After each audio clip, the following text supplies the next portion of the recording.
നമസ്കാരം. പ്രമോദ് ഇൻസ്റ്റിറ്റ്യൂട്ടിൻ്റെ യൂട്യൂബ് ചാനലിലേക്ക് സ്വാഗതം.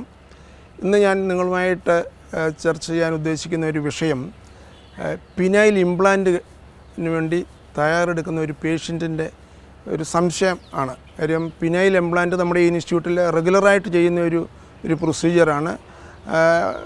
കേരളത്തിൻ്റെ അകത്തും പുറത്തുമുള്ള പല ആൾക്കാരും വന്നിട്ട് ഇവിടെ ഇംപ്ലാന്റ് ചെയ്യുന്നുണ്ട്. പക്ഷേ ഇതിനെക്കുറിച്ചുള്ള ഒരു വീഡിയോ, ചിലപ്പോൾ ഇതിനെക്കുറിച്ചുള്ള ഒരു നോളജ് ചിലപ്പോൾ എല്ലാവർക്കും ഉണ്ടാകണമെന്നില്ല. അതുകൊണ്ടാണ് ഈ ഒരു വിഷയത്തെക്കുറിച്ച് ഇന്ന് സംസാരിക്കാൻ ഇദ്ദേഹം പറഞ്ഞത്. ഇദ്ദേഹത്തിൻ്റെ ടെസ്റ്റുകളൊക്കെ ചെയ്ത് നോക്കി, ഇറക്ടൈൽ ഡിസ്ഫങ്ഷനായിട്ട് വന്നതാണ്. ടെസ്റ്റുകൾ ചെയ്തു. അപ്പം ഒരു ഫൈനൽ സൊല്യൂഷനായിട്ട് പിനൈൽ ഇംപ്ലാന്റ് എന്നുള്ളത് നമ്മൾ സജസ്റ്റ് ചെയ്തു. അപ്പോൾ അദ്ദേഹത്തിന് ന്യായമായ ഒരു സംശയം വന്നത് ഇംപ്ലാന്റ് ചെയ്ത് കഴിഞ്ഞാൽ മൂത്രം ഒഴിക്കുന്നതിന് പ്രയാസം ഉണ്ടാകുക എന്നുള്ളതാണ് ചോദിച്ചത്. വളരെ ഒരു സീരിയസ് ആയിട്ടുള്ളൊരു ക്വസ്റ്റ്യനാണ് അദ്ദേഹം ചോദിച്ചത്. ഇംപ്ലാന്റ് ചെയ്ത് കഴിഞ്ഞിട്ട് മൂത്രതടസ്സം വന്നു കഴിഞ്ഞാൽ പിന്നെ അതിൻ്റേതായിട്ടുള്ള പ്രയാസങ്ങൾ ഉണ്ടാകത്തില്ല. അതുകൊണ്ട് ഇംപ്ലാന്റ് ചെയ്യുന്നത് മൂത്രത്തിന് തടസ്സം ഉണ്ടാക്കുമോ എന്നാണ് ഞാൻ ആദ്യമായിട്ട് പറയാൻ ഉദ്ദേശിക്കുന്നത്. ഇംപ്ലാന്റ് ചെയ്ത് കഴിഞ്ഞാൽ മൂത്രതടസ്സം ഉണ്ടാകത്തില്ല.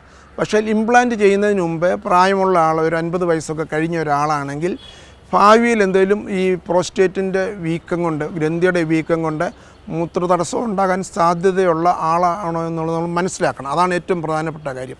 ഇദ്ദേഹത്തിന് ചിലപ്പോൾ പ്രോസ്റ്റേറ്റിൻ്റെ ഒരു അസുഖം, പ്രായത്തിൻ്റേതായിട്ടുള്ള ഒരു പ്രോസ്റ്റേറ്റ് എൻലാർജ്മെൻറ്റ് ഉണ്ടാകാം. ചിലപ്പോൾ പ്രോസ്റ്റേറ്റിൻ്റെ ചെറിയ എന്തെങ്കിലും അസുഖങ്ങൾ ഉണ്ടാകാൻ സാധ്യതയുണ്ട്.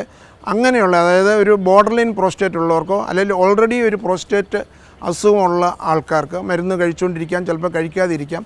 ഇങ്ങനെയുള്ളവർക്ക് ഇംപ്ലാന്റ് ചെയ്ത് കഴിഞ്ഞാൽ ഈ ചിലപ്പോൾ ഇതുമൂലം മൂത്രതടസ്സം ഉണ്ടാകത്തില്ല. പിന്നെ ഭാവിയിൽ എന്തെങ്കിലും നമുക്കൊരു പ്രോസ്റ്റേറ്റിൻ്റെ ഓപ്പറേഷനോ എന്തെങ്കിലും വേണമെങ്കിൽ അത് ഉണ്ടാകാൻ സാധ്യതയുണ്ടെങ്കിൽ നേരത്തെ ഈ പ്രോസ്റ്റേറ്റിൻ്റെ ഓപ്പറേഷൻ ചെയ്തതിന് ശേഷം ഇംപ്ലാന്റ് ചെയ്യുന്നതാണ് നല്ലത്.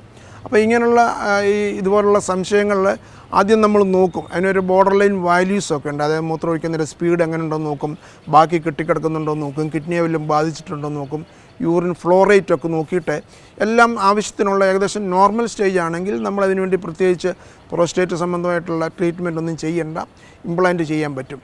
അതേസമയത്ത് ഈ പറഞ്ഞതുപോലെ ചിലപ്പോൾ പുള്ളി ശ്രദ്ധിച്ച് കാണത്തില്ലെങ്കിലും മൂത്രം മുഴുവൻ പോകുന്നില്ല, തടസ്സമുണ്ട്, സ്പീഡ് കുറവാണ്, അല്ലെങ്കിൽ വിട്ടുവിട്ടാണ് പോകുന്നത്, അങ്ങനെയുള്ള ആൾക്കാരാണെങ്കിൽ അത് ടെസ്റ്റ് ചെയ്ത് നോക്കിയിട്ട് സിസ്റ്റോസ്കോപ്പ് ചെയ്ത് നോക്കുമ്പോൾ അത് പ്രോസ്റ്റേറ്റ് എൻലാർജ് ചെയ്തിരിക്കുകയാണെങ്കിൽ ഇംപ്ലാന്റിന് മുമ്പേ ഈ പ്രോസ്റ്റേറ്റ് സർജറി ചെയ്തതിന് ശേഷം ഇംപ്ലാന്റ് ചെയ്യുന്നതായിരിക്കും നല്ലത്. കാര്യം ഇംപ്ലാന്റ് ചെയ്ത് കഴിഞ്ഞാൽ പ്രോസ്റ്റേറ്റിൻ്റെ ഓപ്പറേഷൻ സാധാരണ ചെയ്യുന്നതിനേക്കാളും ചെറുതായിട്ട് വ്യത്യാസമുണ്ട്. ചെയ്യാൻ പറ്റും, പക്ഷെങ്കിൽ പ്രോസ്റ്റേറ്റിന് അസുഖമുണ്ട്, സിംറ്റംസ് ഉണ്ടെങ്കിൽ ഇംപ്ലാന്റ് ഇതിന് മുമ്പ് തന്നെ ഈ പ്രോസ്റ്റേറ്റിൻ്റെ ട്രീറ്റ്മെൻറ്റ് ചെയ്തതിന് ശേഷം ഇംപ്ലാന്റ് ചെയ്യുന്നതായിരിക്കും നല്ലത്.